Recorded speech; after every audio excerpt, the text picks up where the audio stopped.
ਦਵਾਈਏ। ਉਚਾਰਨ ਕਰੋ ਜੀ। ਵਾਹਿਗੁਰੂ ਜੀ ਕਾ ਖਾਲਸਾ, ਵਾਹਿਗੁਰੂ ਜੀ ਕੀ ਫਤਿਹ। ਸਤਨਾਮ ਵਾਹਿਗੁਰੂ ਸਾਹਿਬ ਜੀ। ਜਿਹ ਬਾਣੀ ਹਉਮੈ ਤਜੇ, ਕਰਤਾ ਰਾਮ ਪਛਾਣ।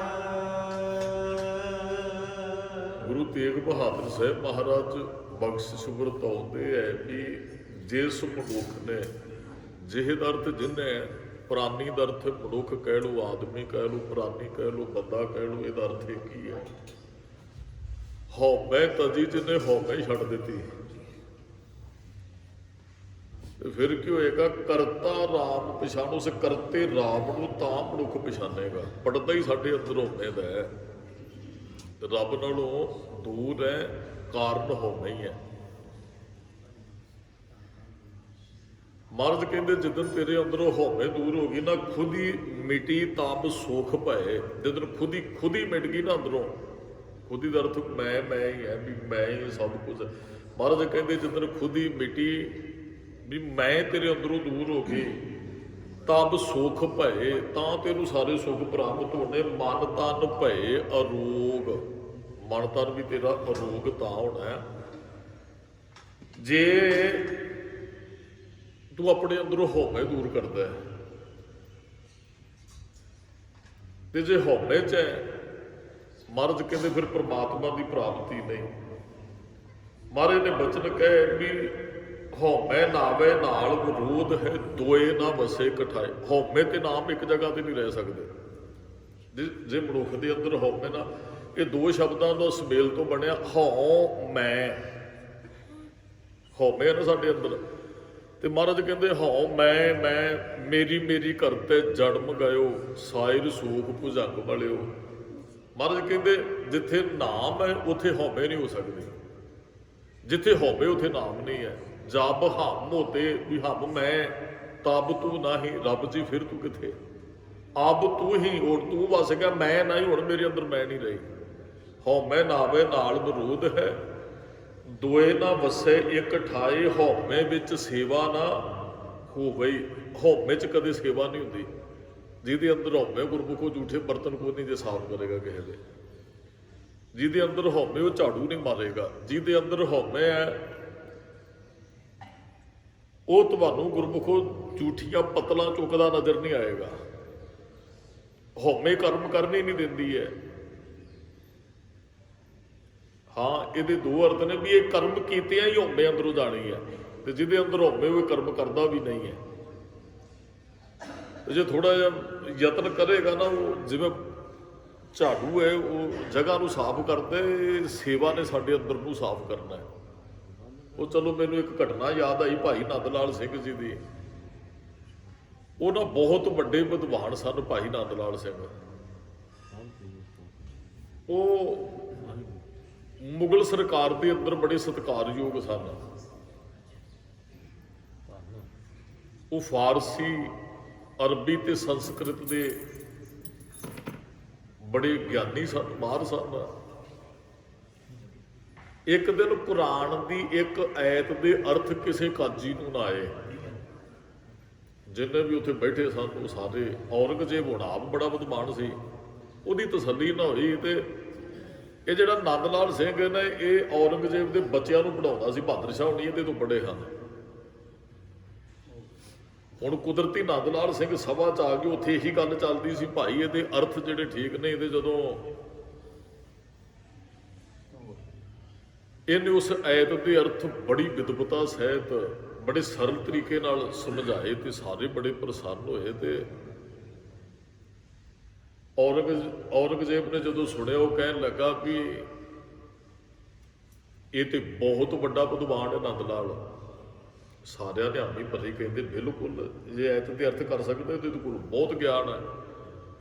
ਹੁਣ ਔਰੰਗਜ਼ੇਬ ਕਹਿੰਦੇ ਵੀ ਐਡਾ ਵੱਡਾ ਵਿਦਵਾਨ ਮੈਂ ਹੋਰ ਕਿਸੇ ਧਰਮ 'ਚ ਨਹੀਂ ਵੇਖ ਸਕਦਾ, ਇਹਨੂੰ ਸਲਾਮ 'ਚ ਲੈ ਕੇ ਆਓ, ਇਹ ਤੇ ਸਾਡੇ ਧਰਮ 'ਚ ਹੋਣਾ ਚਾਹੀਦਾ। ਉਹਨੇ ਉਹ ਦਰੋਗੇ ਜਿਹੜੇ ਬੈਠੇ ਉਹਨਾਂ ਨੂੰ ਕਿਹਾ, ਕਹਿੰਦਾ ਵੀ ਪਹਿਲਾਂ ਤੈਨੂੰ ਦਿਓ ਲਾਲਚ, ਕਿਸੇ ਤਰੀਕੇ ਨਾਲ ਆਪਣੇ ਧਰਮ 'ਚ ਲਿਆਓ। ਏਡਾ ਵੱਡਾ ਬਦਮਾਨ ਮੈਂ ਦੂਸਰੇ ਧਰਮ 'ਚ ਨਹੀਂ, ਕਿਉਂਕਿ ਹਿੰਦੂ ਸਿਆਂਦਾ ਭਾਈ ਨੰਦ ਲਾਲ ਸਿੰਘ,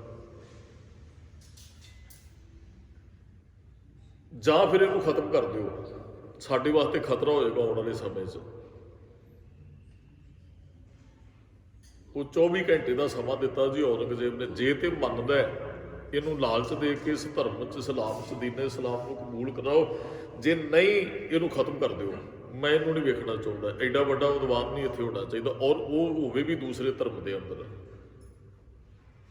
ਔਰੰਗਜ਼ੇਬ ਦੇ ਪੁੱਤਰਾਂ ਨੇ ਇਹਨੂੰ ਦੱਸ ਦਿੱਤਾ, ਨੰਦ ਲਾਲ ਨੂੰ, ਕਹਿੰਦੇ ਜੀ ਸਾਡੇ ਪਿਤਾ ਜੀ ਨੇ ਤੁਹਾਨੂੰ ਮਰਵਾ ਦੇਣਾ, ਜੇ ਤੁਸੀਂ ਯਤਨ ਕਰ ਸਕਦੇ ਹੋ ਤੇ ਬਚ ਜਾਓ।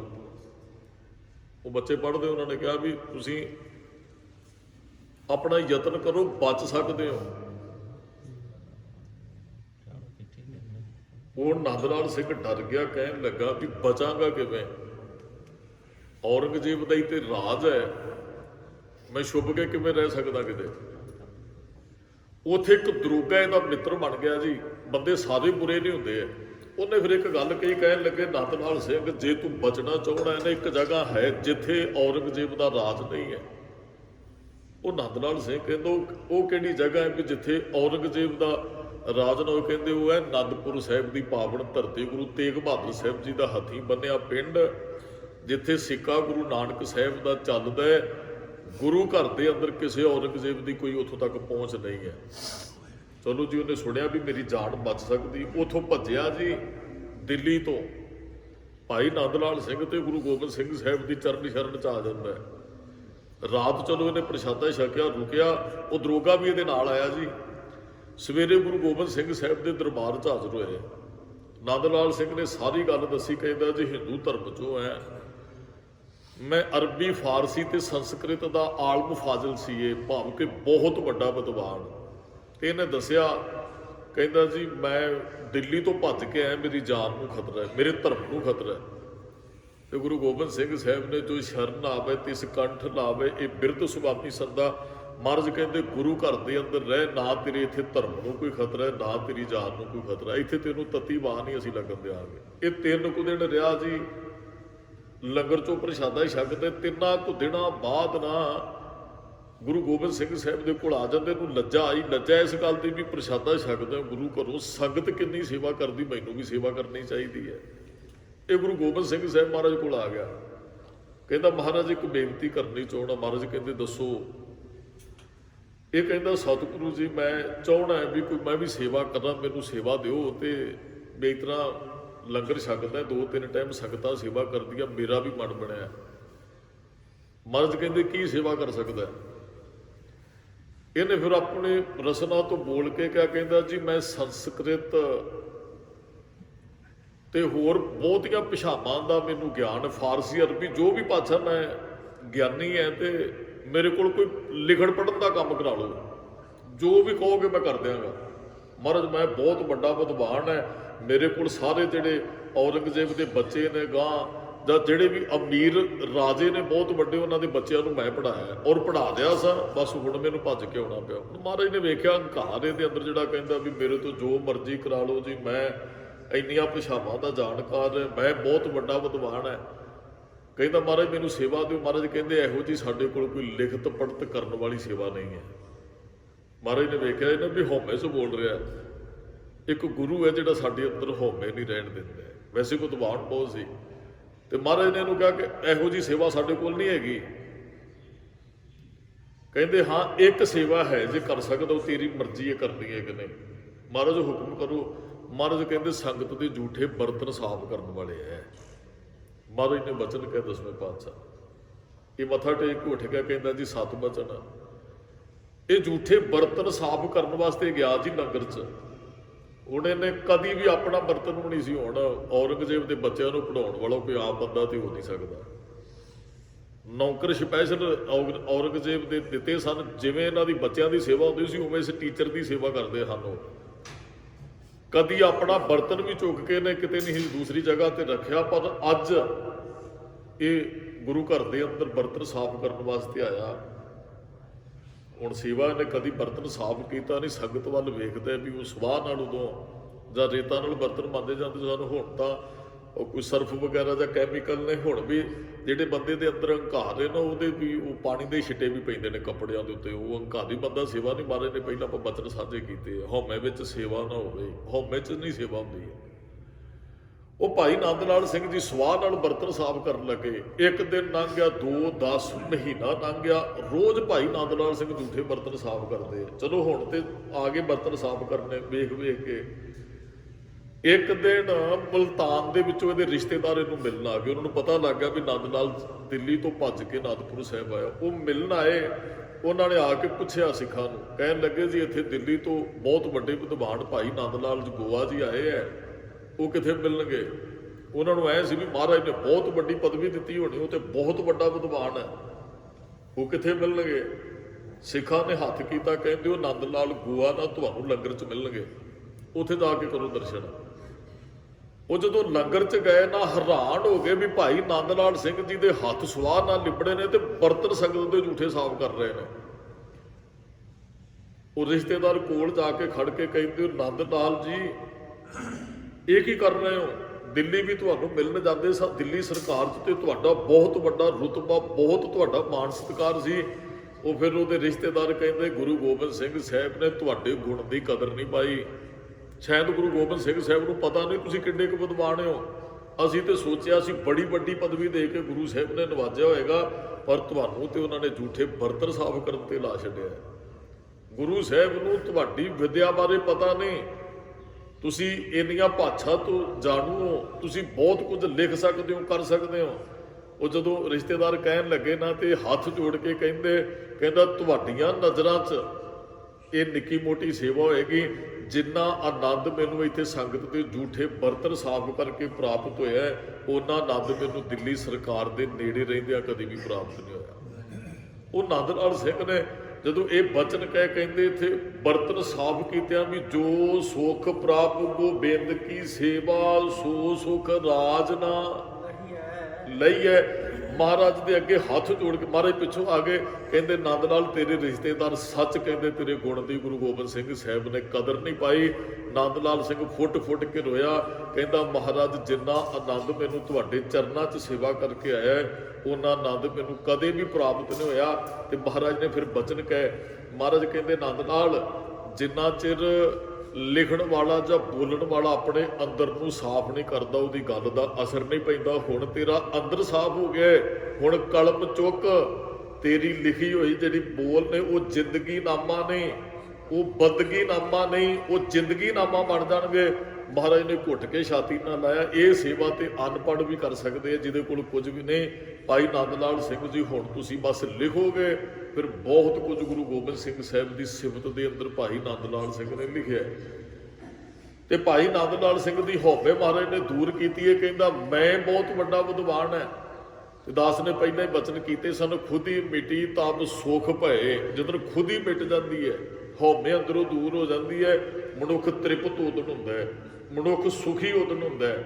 ਇੱਥੇ ਮਹਾਰਾਜ ਨੇ ਬਚਨ ਕਹੇ, ਆਸਾ ਦੀ ਵਾਰ ਦਾ ਹੁਣ ਕੀਰਤਨ ਸੁਣਿਆ ਆਪਾਂ ਨੇ, ਉਹਦੇ ਅੰਦਰ ਮਹਾਰਾਜ ਨੇ ਇਸ ਰੋਗ ਨੂੰ ਬੜਾ ਭਿਆਨਕ ਰੋਗ ਕਿਹਾ। ਹਉਮੈ ਦੀਰਘ ਰੋਗ ਹੈ, ਦੀਰਘ ਦਾ ਅਰਥ ਭਿਆਨਕ। ਕਈ ਰੋਗ ਹੁੰਦੇ ਜਿਹੜੇ ਲਾ ਇਲਾਜ ਹੁੰਦੇ ਆ, ਹਉਮੈ ਦੀਰਘ ਰੋਗ ਹੈ, ਪਰ ਇਹ ਰੋਗ ਹੈ ਤੇ ਭਿਆਨਕ ਹੈ, ਪਰ ਲਾ ਇਲਾਜ ਨਹੀਂ ਹੈ। ਦਾਰੂ ਪੀਏ ਸਮਾਏ ਕਿਰਪਾ ਕਰੇ ਜੇ ਆਪਣੀ ਤਾਂ ਗੁਰ ਕਾ ਸ਼ਬਦ ਕਮਾਏ। ਕਹਿੰਦੇ ਜੇ ਉਹ ਕਿਰਪਾ ਕਰੇ ਗੁਰੂ ਦੀ ਸ਼ਬਦ ਦੀ ਕਮਾਈ ਕਰਕੇ ਹਉਮੈ ਦੂਰ ਹੋ ਜਾਂਦੀ ਹੈ। ਜਾਂ ਪਹਿਲਾਂ ਬਚਨ ਕੀਤੇ ਸਨ, ਸੇਵਾ ਕੀਤਿਆਂ ਵੀ ਹਉਮੈ ਦੂਰ ਹੁੰਦੀ ਹੈ। ਇੱਕ ਬਚਨ ਬਹੁਤ ਵਾਰੀ ਪੜ੍ਹਿਆ ਸੁਣਿਆ ਆਪਾਂ ਨੇ, ਕੰਠ ਵੀ ਹੈ, ਸਤਿਗੁਰ ਕੀ ਸੇਵਾ ਸਫਲ ਹੈ ਜੇ ਕੋ ਕਰੇ ਚਿਤ, ਮਨ ਚਿੰਦਿਆ ਫਲ ਪਾਵਣਾ ਹਉਮੈ ਵਿੱਚੋਂ। ਉਹ ਸੇਵਾ ਜਿਹੜੀ ਹਉਮੈ ਅੰਦਰੋਂ ਦੂਰ ਕਰ ਦਿੰਦੀ ਹੈ, ਤੇ ਜਿਹਦੇ ਅੰਦਰੋਂ ਹਉਮੈ ਦੂਰ ਹੋ ਜਾਂਦੀ ਹੈ, ਫਿਰ ਉੱਥੇ ਕੰਤ ਸਮਾਈ ਵਾਲੀ ਬਖਸ਼ਿਸ਼ ਵਰਤਦੀ ਹੈ। ਜੇ ਹਉਮੈ ਹੈ, ਦਾਸ ਨੇ ਪੰਕਤੀ ਪੜ੍ਹੀ ਸੀ, ਨਾਵੇ ਨਾਲ ਵਿਰੋਧ ਹੈ। ਜਿਵੇਂ ਆਪਾਂ ਇੱਕ ਸਿੱਧਾ ਜਿਹਾ ਸ਼ਬਦ ਵਰਤਦੇ, ਇੱਕ ਮਿਆਨ 'ਚ 2 ਤਲਵਾਰਾਂ ਨਹੀਂ ਟਿਕਦੀਆਂ। ਇਸੇ ਤਰ੍ਹਾਂ ਇਹਦਾ ਅਰਥ ਇਹ ਹੈ ਵੀ ਇੱਕ ਜਗ੍ਹਾ ਤੇ 2 ਚੀਜ਼ਾਂ ਨਹੀਂ ਹੋ ਸਕਦੀਆਂ, ਜਾਂ ਹਉਮੈ ਹੋਏਗੀ ਜਾਂ ਨਾਮ ਹੋਏਗਾ। ਜੇ ਨਾਮ ਹੈ ਫਿਰ ਹਉਮੈ ਨਹੀਂ, ਜੇ ਹਉਮੈ ਫਿਰ ਨਾਮ ਨਹੀਂ। ਮਹਾਰਾਜ ਕਹਿੰਦੇ ਹਉਮੈ ਵਿੱਚ ਸੇਵਾ ਨਾ ਹੋਵੇ ਤਾਂ ਮਨ ਬਿਰਥਾ ਜਾਏ। ਸੇਵਾ ਕੀਤੀ ਵੀ ਵਿਅਰਥ ਹੈ ਜੇ ਹਉਮੈ 'ਚ ਹੀ ਸੇਵਾ ਕੀਤੀ ਹੈ ਤਾਂ। ਹਰ ਚੇਤ ਮਨ ਮੇਰੇ ਤੂੰ ਗੁਰ ਕਾ ਸ਼ਬਦ ਕਮਾਏ। ਮੇਰੇ ਮਨਾ ਹਰ ਨੂੰ ਚੇਤ ਤੇ ਗੁਰੂ ਦੇ ਸ਼ਬਦ ਦੀ ਕਮਾਈ ਕਰ। ਹੁਕਮ ਮੰਨੇ ਤਾਂ ਹਰ ਮਿਲੇ ਤਾਂ ਵਿੱਚੋਂ ਹਉਮੈ ਜਾਏ। ਜੇ ਤੂੰ ਉਹਦਾ ਹੁਕਮ ਮੰਨੇ ਤੈਨੂੰ ਰੱਬ ਵੀ ਮਿਲੇਗਾ ਤੇ ਹਉਮੈ ਵੀ ਅੰਦਰੋਂ ਤੂੰ ਚਲੀ ਜਾਏਗੀ। ਜੇ ਤੂੰ ਉਹਨੂੰ ਚੇਤੇਗਾ, ਜੇ ਉਹਨੂੰ ਯਾਦ ਕਰੇਗਾ। ਹਉਮੈ ਸਭ ਸਰੀਰ ਹੈ, ਹਉਮੈ ਉਹ ਪਤ ਹੋਏ। ਸਾਡੀ ਉਹ ਪੱਤੀ ਹਉਮੈ ਚ ਹੋਈ ਹੈ। ਬੱਚੇ ਦਾ ਜਨਮ ਹੋਇਆ ਨਾ ਗੁਰਮੁਖੋ, ਤੇ ਬਾਪ ਕੋਲ ਬਹੁਤ ਕੁਝ ਸੀ, ਬੱਚੇ ਨੂੰ ਨਹੀਂ ਸੀ ਪਤਾ ਕੀ ਕੁਝ ਹੈ, ਤੇ ਉਹ ਬੱਚਾ ਐਵੇਂ ਹੀ ਹਉਮੈ ਦਾ ਸ਼ਿਕਾਰ ਹੋ ਗਿਆ। ਬਾਪੂ ਦੀ ਉਹ ਰਾਸ ਪੂੰਜੀ ਦੇ ਉੱਪਰ ਬਾਪੂ ਦੀ ਜਾਇਦਾਦ ਦਾ ਹੰਕਾਰ ਬੱਚੇ ਨੂੰ ਹੋ ਗਿਆ, ਹਉਮੈ ਬੱਚੇ ਨੂੰ ਹੋ ਗਈ। ਹਉਮੈ ਦਾ ਸ਼ਿਕਾਰ ਜੰਮਣ ਤੋਂ ਹੀ ਹੋ ਗਿਆ ਜੀ ਉਹ। ਮਹਾਰਾਜ ਕਹਿੰਦੇ ਹਉਮੈ ਵਿੱਚੋਂ ਹੀ ਅਸੀਂ ਜੰਮਦੇ ਤੇ ਹਉਮੈ 'ਚ ਹੀ ਮਰ ਜਾਂਦੇ ਹਾਂ। ਜਨਮ ਵੀ ਹਉਮੈ 'ਚ ਹੋਇਆ, ਹਉਮੈ ਛੱਡਦੇ ਹੀ ਨਹੀਂ ਅਸੀਂ ਆਪਣੀ। ਹਉਮੈ ਦੀਆਂ ਕਈ ਕੁਆਲਿਟੀਆਂ ਨੇ, ਧਨ ਦੀ ਹਉਮੈ, ਜਾਇਦਾਦ ਦੀ ਹਉਮੈ। ਹਉਮੈ ਮੇਰੇ ਵਰਗੇ ਨੂੰ ਬੋਲਣ ਦੀ ਵੀ ਹੋ ਸਕਦੀ ਹੈ ਵੀ ਮੈਂ ਰੋਜ਼ ਕਥਾ ਕਰਦਾ ਜੀ, ਹਉਮੈ 'ਚ ਗ੍ਰਸਿਆ ਮਨੁੱਖ ਹੰਕਾਰਿਆ ਫਿਰਦਾ ਨਾ। ਕਿਸੇ ਨੂੰ ਕਿਸੇ ਤਰੀਕੇ ਦੀ ਹਉਮੈ ਦੀ ਕੁਆਲਿਟੀ ਹੈ, ਉਹ ਕਈ ਤਰ੍ਹਾਂ ਦੀ ਹਉਮੈ ਚੰਬੜ ਜਾਂਦੀ ਹੈ, ਪਤਾ ਨਹੀਂ ਕਿੱਥੇ ਚੰਬੜ ਜਾਣੀ ਹੈ। ਮਹਾਰਾਜ ਕਹਿੰਦੇ ਹਉਮੈ ਸਭ ਸਰੀਰ ਹੈ, ਹਉਮੈ ਉਹ ਪਤ ਹੋਏ। ਹਉਮੈ ਵੱਡਾ ਗੁਬਾਰ ਹੈ, ਹਉਮੈ ਵਿੱਚ ਬੁੱਝ ਨਾ ਸਕੇ ਕੋਈ। ਹਉਮੈ 'ਚ ਨਾ ਅਸਲੀ ਗੱਲ ਦੀ ਸਮਝ ਨਹੀਂ ਜੇ ਪੈਂਦੀ। ਹਉਮੈ ਵਿੱਚ ਭਗਤ ਨਾ ਹੋ ਗਈ। ਹਉਮੈ ਵਾਲਿਆਂ ਨੂੰ ਭਗਤੀ ਨਹੀਂ ਚੰਗੀ ਲੱਗਦੀ ਹੈ। ਹਉਮੈ ਵਿੱਚ ਭਗਤ ਨਾ ਹੋ ਗਈ, ਹੁਕਮ ਨਾ ਬੁੱਝਿਆ। ਨਾ ਉਹ ਗੁਰੂ ਸਾਹਿਬ ਦਾ ਹੁਕਮ ਸਮਝਿਆ ਜਾਂਦਾ ਹੈ। ਹਉਮੈ ਵਾਲਾ ਮਾਇਆ ਧਾਰੀਅਤ ਅੰਨਾ ਬੋਲਾ, ਸ਼ਬਦ ਨਾ ਸੁਣੀ ਬਹੁ ਰੋਲ ਘਚੋਲਾ। ਹਉਮੈ ਦੇ ਵਿੱਚ ਕਿੱਥੇ ਹੁਕਮ ਮੰਨਦਾ ਬੰਦਾ? ਉਹ ਤੇ ਰੱਬ ਤੇ ਗੁਰੂ ਦੀ ਪਰਵਾਹ ਨਹੀਂ ਕਰਦਾ। ਕਹਿੰਦਾ ਉਹ ਰਾਵਣ ਕਹਿੰਦਾ ਸੀ ਮੇਰਾ ਹੁਕਮ ਚੱਲਦਾ ਹੈ, ਕਹਿੰਦਾ ਮੈਨੂੰ ਰੱਬ ਕੌਰ। ਰਾਖਸ਼ ਵੀ ਇਹੀ ਗੱਲ ਕਹਿੰਦਾ ਹੈ। ਹਉਮੈ ਸੀ ਨਾ ਅੰਦਰ, ਕਹਿੰਦੇ ਅਸੀਂ ਰੱਬ ਹੈ। ਕਦੋਂ ਕਿਸੇ ਦੀ ਗੱਲ ਸੁਣਦੇ ਹਨ? ਤੇ ਮਹਾਰਾਜ ਕਹਿੰਦੇ ਹਉਮੈ ਵਿੱਚ ਗ੍ਰਸਾ ਮਨੁੱਖ ਭਗਤੀ ਨਹੀਂ ਕਰ ਸਕਦਾ। ਹਉਮੈ ਵਿੱਚ ਜੀਉ ਬੰਦ ਹੈ, ਆਤਮਾ ਬੱਝੀ ਰਹਿੰਦੀ ਹਉਮੈ ਦੇ ਅੰਦਰ। ਹਉਮੈ ਗਈ ਤਾਂ ਸੱਚ ਵਸਿਆ ਮਨ ਆਏ। ਮਹਾਰਾਜ ਕਹਿੰਦੇ ਜਿੱਦਣ ਹਉਮੈ ਚਲੀ ਗਈ ਸੱਚ ਨੇ ਉਦਣ ਵਸਣਾ। ਨਾਨਕ ਸਤਿਗੁਰ ਮਿਲਿਆ, ਹਉਮੈ ਗਈ। ਨਾਨਕ ਜਿਹਨਾਂ ਨੂੰ ਸਤਿਗੁਰ ਮਿਲ ਗਿਆ ਨਾ, ਹਉਮੈ ਚਲੀ ਜਾਂਦੀ ਤੇ ਮਨ 'ਚ ਸੱਚ ਵਸ ਜਾਂਦਾ। ਹਉਮੈ ਸਤਿਗੁਰੂ ਦੂਰ ਕਰਦਾ। ਦਾਸ ਨੇ ਬਹੁਤ ਵਾਰੀ ਬੇਨਤੀ ਕੀਤੀ ਹੈ ਵੀ ਜਦੋਂ ਗੁਰੂ ਇਹ ਗੱਲ ਸਮਝਾ ਦਿੰਦਾ ਸਾਡਾ ਕੁਝ ਵੀ ਨਹੀਂ, ਫਿਰ ਹਉਮੈ ਜਾਂਦੀ ਮਨੁੱਖ ਦੇ ਅੰਦਰੋਂ। ਜਦੋਂ ਕਹਿੰਦਾ ਨਾ ਮੇਰਾ ਹੀ ਸਭ ਕੁਝ ਹੈ, ਉਹ ਤੇ ਫਿਰ ਹਉਮੈ ਦਾ ਗ੍ਰਸਿਆ। ਆ ਵੀ ਮੇਰਾ, ਆ ਵੀ ਮੇਰਾ, ਆ ਵੀ ਮੇਰਾ। ਅਸੀਂ ਨਾ ਕੋਈ ਰਿਸ਼ਤੇਦਾਰ ਹੀ ਘਰੇ ਆ ਜੇ ਨਾ ਤੇ ਹਉਮੈ 'ਚ ਗ੍ਰਸਿਆ ਬੰਦਾ ਫਿਰ ਖੇਤ ਲੈ ਕੇ ਜਾਂਦਾ ਜਾਂ ਦੁਕਾਨਾਂ 'ਚ ਜਿਹਦੀਆਂ ਉਹ ਲੈ ਕੇ ਜਾਏ, ਕਹਿੰਦਾ ਆਓ ਤੁਹਾਨੂੰ ਵਿਖਾਈਏ ਆਪਣਾ ਕਾਰੋਬਾਰ ਕਿੰਨਾ ਕੁ ਹੈ। ਚਾਹੀਦਾ ਅਸੀਂ ਆਪ ਬੰਦਗੀ ਕਰਕੇ ਬੈਠ ਕੇ ਆਇਆ ਭਲਿਆ ਵੀ ਕਿੰਨੇ ਚਿਰ ਉਹ ਫਿਰ ਵਿਖਾਉਂਦਾ, ਕਹਿੰਦਾ ਆਪਣੀ ਆ ਵੀ ਜ਼ਮੀਨ ਆਪਣੀ, ਆ ਵੀ ਉਹ ਗੁਆਂਢੀਆਂ ਲਈ ਹੱਥ ਕਰ ਦਿੰਦਾ ਇਹ ਵੀ ਆਪਣੀ ਹੈ। ਉਹ ਇੱਕ ਹਉਮੈ ਉਹ ਪ੍ਰਗਟਾਵਾ ਕਰਨਾ ਹੁੰਦਾ ਹਉਮੈ ਦਾ ਵੀ ਮੇਰਾ ਹੀ ਹੈ ਜੀ ਸਾਰਾ ਕੁਝ। ਤੇ ਗੁਰੂ ਸਾਹਿਬ ਨੇ ਜਿੱਦਣ ਗੱਲ ਸੁਰਤ 'ਚ ਵਸ ਗਈ ਨਾ, ਕਬੀਰ ਮੇਰਾ ਮੁਝ ਮੈਂ ਕਿਛ ਨਹੀਂ।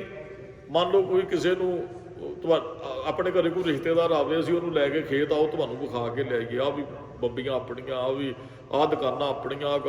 ਤੇ ਜੇ ਉਹਨੂੰ ਅਗਲੇ ਨੂੰ ਸੋਚੀ ਉਹ ਕਹਿਣ ਲੱਗਾ ਭਲਿਆ ਕਿਹੜਾ ਇਹ ਨਾਲ ਲੈ ਕੇ ਆਇਆ, ਆਪਾਂ ਕੁਛ ਵੀ ਨਹੀਂ ਹੈ ਸਾਡਾ। ਹਾਂ ਤਾਂ ਤੇਰੇ ਨਾਂ ਹੋ ਸਕਦਾ ਸਭ ਕੁਝ। ਅੱਜ ਬਾਬਾ ਫਰੀਦ ਜੀ ਨੇ ਇਹੀ ਤੇ ਗੱਲ ਕਹੀ, ਜਿਸ ਆਸਣ ਹਮ ਬੈਠੇ ਕੇਤੇ ਬੈਸ ਗਿਆ। ਜਿਹੜੀ ਜਾਇਦਾਦ ਜ਼ਮੀਨ ਦੇ ਜੋ ਕੁਝ ਦੇ ਅਸੀਂ ਅੱਜ ਵਾਰਸ ਹਾਂ, ਪਤਾ ਨਹੀਂ ਕਿੰਨਿਆਂ ਕੁ ਦੇ ਨਾਂ ਚੜ੍ਹ ਕੇ ਆਈਏ। ਉਹ ਜ਼ਮੀਨ ਜਾਂ ਜੋ ਕੁਝ ਵੀ ਹੈ ਸਾਡੇ ਜਾਣ ਤੋਂ ਬਾਅਦ ਅਗਲੇ ਨੇ ਸਾਂਭਣਾ ਹੈ, ਉਹਨਾਂ ਦੇ ਜਾਣ ਤੋਂ ਬਾਅਦ ਹੋਰ ਨੇ। ਕਿਸੇ ਦਾ ਕੁਝ ਵੀ ਨਹੀਂ ਇੱਥੇ। ਸਰੀਰ ਹੈ, ਮਰਜ਼ ਕਹਿੰਦੇ ਵੀ ਤੇਰਾ ਨਹੀਂ ਹੈ। ਉਹ ਭਗਤ ਸਾਹਿਬਾਨਾਂ ਨੇ ਬਚਨ ਕਹੇ ਹੈ, ਕਹਿੰਦੇ ਕਾਹੇ ਰੇ ਨਰ ਗਰਭ ਕਰਤ ਹੋ। ਉਹ ਸਰੀਰ ਦਾ ਹੀ ਬੰਦਿਆਂ ਹੰਕਾਰ ਕਰਦਾ ਹੈ। ਬਿਨ ਸਜਾਹੇ ਝੂਠੀ ਦੇ ਝੂਠਾ ਹੈ ਸਰੀਰ, ਸਾਰਾ ਸੰਸਾਰ ਹੀ ਝੂਠ ਹੈ। ਜਗ ਰਚਨਾ ਸਭ ਝੂਠ ਹੈ, ਜਾਣ ਲਿਓ ਦੇ। ਵੀ ਜਿਹੜੀ ਚੀਜ਼ ਸਾਡੀ ਨਹੀਂ ਹੈ ਅਸੀਂ ਉਹਦੀ ਵੀ ਹਉਮੈ ਕਰੀ ਬੈਠੇ ਆ। ਸਾਡਾ ਕੀ ਹੈ? ਕੁਝ ਨਾਲ ਲੈ ਕੇ ਕੁਝ ਵੀ ਨਹੀਂ ਹੈ, ਨਹੀਂ ਕੁਝ ਦੀ ਵੀ ਸਾਨੂੰ ਹਉਮੈ ਹੈ। ਤੇ ਮਹਾਰਾਜ ਨੇ ਬਚਨ ਕਹੇ ਸੱਚ ਕਮਾਵੇ ਸੱਚ ਰਹੇ, ਸਾਚੇ ਸੇਵ ਸਮਾਏ। ਜਿਹੜੇ ਸੱਚ ਨੂੰ ਕਮਾਉਂਦੇ, ਸੱਚੇ 'ਚ ਜੁੜੇ ਰਹਿੰਦੇ, ਸਤਿਗੁਰੂ ਮਿਲ ਜਾਂਦੇ, ਹਉਮੈ ਉਹਨਾਂ ਦੇ ਅੰਦਰੋਂ ਦੂਰ ਜਾਂਦੀ ਹੈ। ਅਸੀਂ ਤੇ ਸਾਰੇ ਕਰਮ ਹੀ ਹਉਮੈ 'ਚ ਪੈ ਕੇ ਕਰਦੇ ਹਾਂ, ਸਾਰੇ ਕਰਮ। ਮਰਜ਼ ਕਹਿੰਦੇ ਸੱਚ ਨਾਲ ਜੁੜ ਭਲਿਆ ਤੇਰਾ ਇੱਥੇ ਕੁਝ ਵੀ ਨਹੀਂ ਹੈ। ਅਸਲ ਤੈਨੂੰ ਰੱਬ ਉਦਣ ਮਿਲਣਾ। ਹਉਮੈ ਜਾਈ ਤਾਂ ਕੰਤ ਸਮਾਈ। ਜਦੋਂ ਹਉਮੈ ਜਾਏਗੀ ਨਾ ਆਤਮਾ, ਫਿਰ ਤੋ ਕਾਮਣ ਪਿਆਰੇ ਨਭ ਨਿਧ ਪਾਈ, ਉਹ ਕਾਮਣ ਜੀਵ ਰੂਪੀ ਇਸਤਰੀ 9 ਖਜ਼ਾਨੇ ਉਦਨ ਪ੍ਰਾਪਤ ਕਰਦੀ ਹੈ। ਜਿਦਨ ਮੇਰਾ ਮੁਝ ਮੈਂ ਕਿਛ ਨਹੀਂ, ਜੋ ਕਿਛ ਹੈ ਸੋ ਤੇਰਾ, ਹਉਮੈ ਜਾਈ ਤਾਂ ਕੰਤ ਸਮਾਈ। ਜਦੋਂ ਤੇਰੇ ਅੰਦਰੋਂ ਹਉਮੈ ਖਤਮ ਹੋ ਜਾਏਗੀ ਨਾ, ਰੱਬ ਤੈਨੂੰ ਉਧਰ ਮਿਲਣਾ ਹੈ। ਜੇ ਹਉਮੈ ਹੈ ਤੇ ਮਹਾਰਾਜ ਕਹਿੰਦੇ ਰੱਬ ਵੀ ਨਹੀਂ ਹੈ। ਮਹਾਰਾਜ ਕੇ ਵੇਖੋ, ਕਈ ਵਾਰੀ ਅਸੀਂ ਵੀ ਮੇਰੀ ਕੋਈ ਸ਼ੋਭਾ ਕਰੇ ਵੀ ਮੇਰੇ ਕੋਲ ਆ ਕੁਝ ਹੈ। ਮਹਾਰਾਜ ਨੇ ਬਚਨ ਕਹੇ, ਜੇ ਕੋ ਆਪਣੀ ਸ਼ੋਭਾ ਨੂਰ ਹੈ, ਸਾਧ ਸੰਗ ਇਹ ਹਉਮੈ ਸ਼ੁਰ ਹੈ। ਐਵੇਂ ਨਾ ਸ਼ੋਭਾ ਕਰਾ ਵੀ ਆ ਵੀ ਮੇਰਾ ਵੀ ਮੇਰਾ। ਮਹਾਰਾਜ ਕਹਿੰਦੇ ਜੇ ਆਪਣੀ ਸ਼ੋਭਾ ਲੋੜਦਾ ਹੈ ਨਾ ਲੋਕ ਮੈਨੂੰ ਚੰਗਾ ਕਰਨ, ਤੇ ਸੰਗਤ 'ਚ ਬੈਠ ਕੇ ਆਪਣੀ ਹਉਮੈ ਪਹਿਲਾਂ ਛੱਡ ਸਾਰਿਆਂ ਦਾ, ਹਉਮੈ ਦਾ ਤਿਆਗ ਕਰ, ਫਿਰ ਤੈਨੂੰ ਰੱਬ ਮਿਲਣਾ ਹੈ, ਫਿਰ ਲੋਕ ਤੈਨੂੰ ਚੰਗਾ ਕਹਿਣਗੇ। ਜੇ ਕੋ ਜਨਮ ਮਰਨ ਤੇ ਡਰੇ, ਸਾਧ ਜਨਾ ਕੀ ਸਰਨੀ ਪਰੈ। ਮਹਾਰਾਜ ਨੇ ਕਿੱਡੇ ਪਿਆਰੇ ਬਚਨ ਕਹੇ, ਜੇ ਜਨਮ ਮਰਨ ਤੋਂ ਡਰਦਾ ਹੈ ਤੇ ਸਾਧ ਗੁਰੂ ਦੀ ਸ਼ਰਨ 'ਚ ਪੈ ਜਾ। ਸਗਲ ਪੁਰਖ ਮੈਂ ਪੁਰਖ ਪ੍ਰਧਾਨ, ਸਾਧ ਸੰਗ ਜਾਂ ਕਾ ਮਿਟੈ ਅਭਿਮਾਨ। ਅਭਿਮਾਨ ਵੀ ਹਉਮੈ ਹੈ। ਕਹਿੰਦੇ ਸੰਗਤ 'ਚ ਬੈਠ ਕੇ ਜਿਹਦਾ ਅਭਿਮਾਨ ਮਿਟ ਜੇ ਨਾ, ਉਹ ਪ੍ਰਧਾਨ ਪੁਰਖ ਹੋਈ ਹੈ। ਪ੍ਰਧਾਨ ਪੁਰਖ ਜਿਹੜਾ ਉਹ ਹੈ ਜਿਹਦੇ ਅੰਦਰੋਂ ਅਭਿਮਾਨ ਤੇ ਹਉਮੈ ਖਤਮ ਹੋ ਜਾਂਦੀ ਹੈ। ਆਪਸ ਕੋ ਜੋ ਜਾਣੈ ਨੀਚਾ ਸੋ ਗਣੀਐ, ਸਭ ਤੋਂ ਉੱਚਾ ਉਹ ਜਿਹੜਾ ਨੀਵਾਂ ਜਾਣਦਾ, ਜਿਹੜਾ ਕਹਿੰਦਾ ਮੈਂ ਹੀ ਹੈ। ਮਰਜ਼ ਕਹਿੰਦੇ ਰੱਬ ਦੇ ਘਰ ਪ੍ਰਵਾਨ ਨਹੀਂ ਹੁੰਦਾ। ਹਉ ਹਉ ਮੈਂ ਵਿੱਚੋਂ ਖੂਬੈ, ਹਉ ਹਉ ਮੈਂ ਆਪਣੇ ਅੰਦਰੋਂ ਦੂਰ ਕਰ। ਤੇ ਮਹਾਰਾਜ ਨੇ ਅੱਜ ਬਚਨ ਇਹੀ ਕਹੇ ਹੈ, ਜਿਹੇ ਪ੍ਰਾਨੀ ਹਉਮੈ ਤਜੀ। ਜਿਸ ਪ੍ਰਾਣੀ ਨੇ ਹਉਮੈ ਛੱਡ ਦਿੱਤੀ ਹੈ, ਫਿਰ ਕਰਤਾ ਰਾਮ ਪਛਾਣ, ਕਰਤੇ ਨੂੰ ਰਾਮ ਨੂੰ ਉਹ ਪਛਾਣੇਗਾ। ਜਿਹਦੇ ਅੰਦਰ ਹਉਮੈ ਉਹ ਪ੍ਰਮਾਤਮਾ 'ਚ ਨਹੀਂ ਸਮਾਏਗਾ। ਹਉਮੈ ਪੜਦਾ ਬਰੀਕ ਹੈ ਬਿਲਕੁਲ। ਭੰਭੀਰੀ ਕੇ ਪਾਤ ਪਰਦੋ ਬਿਨ ਪੇਖੇ ਤੋਂ ਰਾਈ। ਕਹਿੰਦੇ ਵੀ ਉਹ ਤਿਤਲੀ ਦਾ ਖੰਭ ਨਹੀਂ ਹੁੰਦਾ, ਇੰਨਾ ਕੀ ਪੜਦਾ ਹੈ ਹਉਮੈ ਦਾ ਸਾਡੇ ਤੇ ਰੱਬ ਦੇ ਅੰਦਰ। ਜਦੋਂ ਉਹ ਪੜਦਾ ਲਾ ਦਿਆਂਗੇ ਨਾ, ਉਹ ਫਿਰ ਰੱਬ ਇੱਕ ਸੇਜ ਏਕ ਪੈ ਮਿਲਨ ਦੁਹੇਰਾ। ਸੇਜ ਇੱਕ ਹੀ, ਉੱਥੇ ਹੀ ਰੱਬ ਹੈ, ਉੱਥੇ ਹੀ ਆਤਮਾ ਹੈ, ਪਰ ਵਿੱਚ ਹਉਮੈ ਦਾ ਪੜਦਾ ਹੈ। ਦਾਸ ਨੇ ਅੱਗੇ ਵੀ ਇੱਕ ਵਾਰੀ ਬੇਨਤੀ ਕੀਤੀ ਸੀ, ਘਰ ਇੱਕ ਹੈ ਤੇ ਕਈ ਵਾਰੀ ਨਾ ਉਹ ਘਰ 'ਚ ਨਾ ਜੇ ਬਣਦੀ ਨਹੀਂ ਨਾ ਦੋਵਾਂ ਭਰਾਵਾਂ ਦੀ, ਦੇ ਵਿੱਚ ਪੜਦਾ ਤਾਣ ਦਿੱਤਾ ਜਾਂਦਾ ਹੈ। ਪੜਦਾ ਇਸ ਕਰਕੇ ਮੈਂ ਇਹਨੂੰ ਵੇਖਣਾ ਨਹੀਂ ਚਾਹੁੰਦਾ। ਘਰ ਇੱਕ ਸੀ, ਪੜਦੇ ਨੇ ਘਰ ਦੋ ਕਰ ਦਿੱਤੇ। ਉਹ ਪੜਦਾ ਢਾ ਦਿਓ, ਜਿੱਦਣ ਰਾਜੀਨਾਮਾ ਹੋ ਗਿਆ ਫਿਰ ਮੇਲ ਮਿਲਾ, ਪੜਦਾ ਢਾ ਦਿਓ, ਘਰ ਤੇ ਕੀ ਹੈ। ਆਤਮਾ ਪਰਮਾਤਮਾ 'ਚ ਕੋਈ ਅੰਤਰ ਨਹੀਂ, ਪੜਦਾ ਹਉਮੈ ਦਾ ਹੀ ਹੈ। ਵਿੱਚ ਹਉਮੈ ਪੜਦਾ ਪਾਈ, ਵਿੱਚ ਪੜਦਾ ਸਿਰਫ ਹਉਮੈ ਦਾ ਹੈ। ਜਿੱਦਣ ਉਹ ਪੜਦਾ ਦੂਰ ਹੋ ਗਿਆ, ਜਿੱਦਣ ਸਮਝ ਆ ਗਈ ਸਾਡਾ ਕੁਝ ਵੀ ਨਹੀਂ ਹੈ, ਤੇ ਮਹਾਰਾਜ ਕਹਿੰਦੇ ਫਿਰ ਉਦਣ ਰੱਬ ਵੀ ਉੱਥੇ ਉਦਣ ਹੀ ਵਸਣਾ। ਤੁਸੀਂ ਕਿਤੇ ਆਪ ਤੁਹਾਡੇ ਰਿਸ਼ਤੇਦਾਰ ਹੀ ਹੋਣ ਜਿਹਦੇ ਅੰਦਰ ਹਉਮੈ, ਤੁਹਾਡਾ ਜਾਣ ਨੂੰ ਦਿਲ ਨਹੀਂ ਕਰੇਗਾ। ਕੀ ਪਤਾ ਉਹਨੇ ਪੁੱਛਣਾ ਕਿ ਨਹੀਂ, ਰੱਬ ਫਿਰ ਕਿਵੇਂ ਆਣ ਕੇ ਬੈਠੇਗਾ ਵੀ ਜਿਹਦੇ ਅੰਦਰ ਹਉਮੈ ਹੈ। ਰੱਬ ਦਾ ਵੀ ਉੱਥੇ ਸਤਿਕਾਰ ਨਹੀਂ ਹੈ ਜਿਹਦੇ ਅੰਦਰ ਹਉਮੈ ਹੈ। ਜਿਹਦੇ ਅੰਦਰ ਹਉਮੈ ਤੁਹਾਡਾ ਵੀ ਉਹ ਸਤਿਕਾਰ ਨਹੀਂ ਜੇ ਕਰੇਗਾ। ਮਹਾਰਾਜ ਕਹਿੰਦੇ ਹਉਮੈ ਨੂੰ ਵਿੱਚੋਂ ਦੂਰ ਕਰ। ਕਰਤੇ ਰਾਮ ਨੂੰ ਉਹ ਪਛਾਣਦਾ ਜਿਹਦੇ ਅੰਦਰ ਹਉਮੈ ਨਹੀਂ ਰਹਿੰਦੀ। ਗੁਰੂ ਸਾਹਿਬਾਨਾਂ ਦਾ ਜੀਵਨ ਪੜ੍ਹ ਕੇ ਵੇਖਿਓ, ਸਤਿਗੁਰਾਂ ਦੇ ਅੰਦਰ ਅੱਤ ਦੀ ਨਿਮਰਤਾ ਹੈ। ਗੁਰੂ ਅੰਗਦ ਸਾਹਿਬ ਦੇ ਪੁੱਤਰ ਬਾਬੇ ਦਾਤੂ ਨੇ ਲੱਤ ਮਾਰੀ ਗੁਰੂ ਅਮਰਦਾਸ ਮਹਾਰਾਜ ਦੇ। ਇਤਿਹਾਸ ਆਪ ਜੀ ਨੇ ਦਾਸ ਸੰਖੇਪ ਬੇਨਤੀ ਕਰੇਗਾ, ਇੰਨੀ ਨਿਮਰਤਾ ਸਾਡੇ ਅੰਦਰ ਵੀ ਹੋਣੀ ਚਾਹੀਦੀ ਹੈ। ਸਾਡੇ ਅੰਦਰ ਤੇ ਹਉਮੈ ਹੈ। ਸਾਨੂੰ ਕੋਈ ਗੱਲ ਕਹੇ ਕਿ ਸਹੀ, ਉਹਦੇ ਘਰ ਤੱਕ ਬੰਦਾ ਪਹੁੰਚ ਜਾਂਦਾ ਵੀ ਤੂੰ ਫਲਾਣੇ ਦਾ। ਤੇ ਇੱਥੇ ਮੰਨ ਲਓ ਕਿਸੇ ਨੇ ਵੈਸੇ ਹੀ ਕਹਿ ਦਿੱਤਾ ਵੀ ਫਲਾਣਾ ਬੰਦਾ ਤੇਰੇ ਵਾਸਤੇ ਆਹ ਗੱਲ ਬੋਲਦਾ ਹੈ, ਤੁਸੀਂ ਚੁੱਕੜਾ ਮੋਟਰਸਾਈਕਲ ਗੱਡੀ ਉਹਦੇ ਘਰੇ ਚਲੇ ਜਾ, ਤੂੰ ਕੌਣ ਹੈ ਵੀ ਮੈਨੂੰ ਬੋਲਣ ਵਾਲਾ।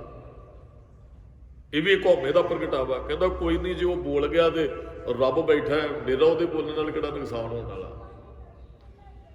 ਖਿਮਾ ਕਰਨਾ ਇੱਕ ਬਹੁਤ ਵੱਡਾ ਗੁਣ ਹੈ। ਕਿਸੇ ਨੂੰ ਬਖਸ਼ ਦੇਣਾ ਇੱਕ ਬਹੁਤ ਵੱਡਾ ਗੁਣ ਹੈ।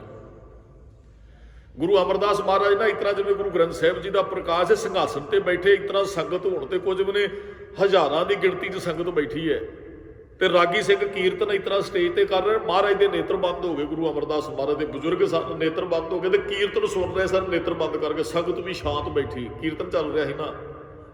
ਬਾਬਾ ਦਾਤੂ ਜੀ ਆਏ, ਉਹ ਕਹਿੰਦੇ ਸਨ ਗੱਦੀ ਸਾਨੂੰ ਮਿਲਣੀ ਸੀ ਤੇ ਗੁਰੂ ਅਮਰਦਾਸ ਜੀ ਲੈ ਗਏ। ਜਦੋਂ ਆਏ ਤੇ ਮਹਾਰਾਜ ਦੇ ਉਹ ਨੇਤਰ ਬੰਦ ਨੇ। ਦਾਤੂ ਜੀ 3-4 ਬੰਦੇ ਨਾਲ ਆਇਆ, ਕਾਲੀ ਕਾਲੀ ਆਇਆ ਜੀ ਗੁਰੂ ਅਮਰਦਾਸ ਮਹਾਰਾਜ ਦੇ ਕੋਲ। ਹੁਣ ਮਹਾਰਾਜ ਨੇ ਵੇਖਿਆ ਹੀ ਨਹੀਂ, ਕਿਉਂਕਿ ਨੇਤਰਬੰਦ ਕੀਰਤਨ ਚੱਲ ਰਿਹਾ ਸੀ। ਚਲੋ ਕੀਰਤਨ ਚੱਲਦੇ 'ਚ ਕਿਸੇ ਦੇ ਪੈਰਾਂ ਦੀ ਆੜ ਦਾ ਵੀ ਪਤਾ ਨਹੀਂ ਲੱਗਦਾ ਹੈ। ਤੇ ਮਹਾਰਾਜ ਦੇ ਕੋਲ ਆ ਕੇ ਨਾ ਸਤਿਗੁਰੂ ਪਲੰਘੇ ਤੇ ਬੈਠੇ ਤੇ ਬੜੀ ਜ਼ੋਰ ਦੀ ਬਾਬਾ ਦਾਤੂ ਲੱਤ ਮਾਰ ਦਿੰਦਾ ਗੁਰੂ ਅਮਰਦਾਸ ਮਹਾਰਾਜ ਦੇ। ਇੰਨੀ ਜ਼ੋਰ ਦੀ ਲੱਤ ਮਾਰਦਾ ਮਹਾਰਾਜ ਪਲੰਘੇ ਤੋਂ ਥੱਲੇ ਡਿੱਗ ਪੈਂਦੇ ਆ ਗੁਰੂ ਅਮਰਦਾਸ ਮਹਾਰਾਜ। ਤੇ ਅੱਖਾਂ ਖੁੱਲੀਆਂ ਤੇ ਬਾਬਾ ਦਾਤੂ ਜੀ ਨੂੰ ਵੇਖਿਆ, ਗੁੱਸਾ ਨਹੀਂ ਚੜਿਆ, ਕੋਈ ਰੰਗ ਲਾਲ ਨਹੀਂ ਹੋ ਗਿਆ ਮਹਾਰਾਜ ਦਾ। ਮਹਾਰਾਜ ਜਦੋਂ ਬਾਬੇ ਦਾਤੂ ਨੂੰ ਵੇਖਿਆ ਤੇ ਆਪ ਸੰਭਲਦੇ ਬਾਬੇ ਦਾਤੂ ਦੇ ਚਰਨ ਪਕੜ ਲੈਂਦੇ ਆ ਤੇ ਬੋਲੇ ਹੁੰਦੇ ਆ, ਦਾਤੂ ਗੁਰੂ ਅੰਗਦ ਸਾਹਿਬ ਦੇ ਪੁੱਤਰ ਹੋ, ਤੁਸੀਂ ਦਰਬਾਰ 'ਚ ਆਏ ਸੀ, ਸਾਨੂੰ ਉੱਠ ਕੇ ਤੁਹਾਡਾ ਸਤਿਕਾਰ ਕਰਨਾ ਚਾਹੀਦਾ ਹੈ। ਤੁਸੀਂ ਗੁਰੂ ਅੰਗਦ ਸਾਡੇ ਵੱਡੇ ਗੁਰੂ ਸਾਹਿਬਾਨਾਂ ਦੇ ਪੁੱਤਰ ਹੋ।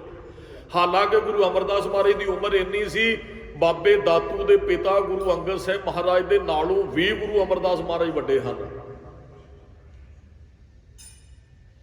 ਤੇ ਬਾਬੇ ਦਾਤੂ ਨੇ ਲੱਤ ਮਾਰੀ, ਗੁਰੂ ਸਾਹਿਬ ਜੀ ਇਹਦਾ ਪੈਰ ਪਕੜ ਕੇ ਕਹਿੰਦੇ, ਦਾਤੂ ਗੁਰੂ ਅੰਗਦ ਸਾਹਿਬ ਮਹਾਰਾਜ ਦਾ ਪੁੱਤਰ ਹੈ, ਸਾਨੂੰ ਉੱਠ ਕੇ ਤੇਰਾ ਸਤਿਕਾਰ ਕਰਨਾ ਚਾਹੀਦਾ ਸੀ, ਨਹੀਂ ਕੀਤਾ ਉਹਦੀ ਸਜ਼ਾ ਹੀ ਸਾਨੂੰ ਮਿਲੀ ਹੈ।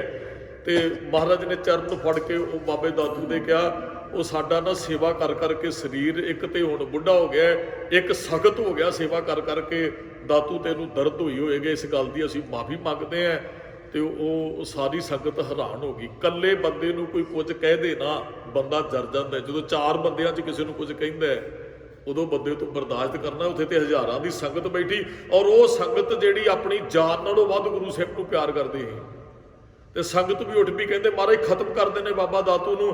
ਗੁਰੂ ਸਾਹਿਬ ਨੇ ਹੱਥ ਜੋੜੇ, ਕਹਿੰਦੇ ਸਾਡੇ ਵਾਸਤੇ ਸਤਿਕਾਰਯੋਗ ਨੇ ਬਾਬਾ ਦਾਤੂ ਜੀ। ਲੱਤ ਮਾਰਨ ਵਾਲੇ ਨੂੰ ਵੀ ਗੁਰੂ ਸਾਹਿਬ ਕਹਿੰਦੇ ਸਾਡੇ ਵਾਸਤੇ ਸਤਿਕਾਰਯੋਗ ਨੇ, ਕੁਝ ਨਹੀਂ ਕਹਿਣਾ ਇਹਨਾਂ ਨੂੰ। ਹਾਂ, ਕੀਤੇ ਦੀ ਸਜ਼ਾ ਬਾਬੇ ਦਾਤੂ ਨੂੰ ਜ਼ਰੂਰ ਮਿਲੀ ਹੈ। ਕੀਤੇ ਦੀ ਸਜ਼ਾ, ਲੱਤ 'ਚ ਦਰਦ ਰਹਿਣ ਲੱਗ ਪਿਆ। ਵੇਖੋ, ਦਾਸ ਨੇ ਕਈ ਵਾਰੀ ਅੱਗੇ ਬੇਨਤੀ ਕੀਤੀ, ਤੁਹਾਡਾ ਕੋਈ ਬੁਰਾ ਕਰਨਾ ਚਾਹੁੰਦੇ, ਬੁਰਾ ਕਰ ਰਿਹਾ, ਬੁਰਾ ਸੋਚ ਰਿਹਾ, ਤੁਸੀਂ ਉਹਦੇ ਬੁਰੇ ਦੀ ਅਰਦਾਸ ਨਹੀਂ ਕਦੇ ਵੀ ਕਰਨੀ। ਤੁਸੀਂ ਗੁਰੂ ਗ੍ਰੰਥ ਸਾਹਿਬ ਦੇ ਅੱਗੇ ਕੜਾਹ ਪ੍ਰਸ਼ਾਦ ਲੈ ਕੇ ਨਾ, ਮਹਾਰਾਜ ਇਸ ਬੁਰੇ ਨੂੰ ਭਲਾ ਬਣਾ ਦੇ, ਉਹਦੇ ਅੰਦਰੋਂ ਬਰਿਆਈ ਖਤਮ ਕਰ ਦੇ, ਉਹਦਾ ਨੁਕਸਾਨ ਉਦੋਂ ਹੋਣਾ ਜੇ ਤੁਹਾਡਾ ਬੁਰਾ ਕਰਨ ਵਾਲੇ ਦਾ। ਤੇ ਜੇ ਜਿਹੋ ਜਿਹਾ ਤੁਹਾਡਾ ਬੁਰਾ ਕਰ ਰਿਹਾ ਤੁਸੀਂ ਵੀ ਕਰਨ ਲੱਗ ਪਏ, ਫਿਰ ਤੇ ਅੰਦਰ ਦੋਵਾਂ 'ਚ ਹੀ ਨਾ ਰਿਹਾ।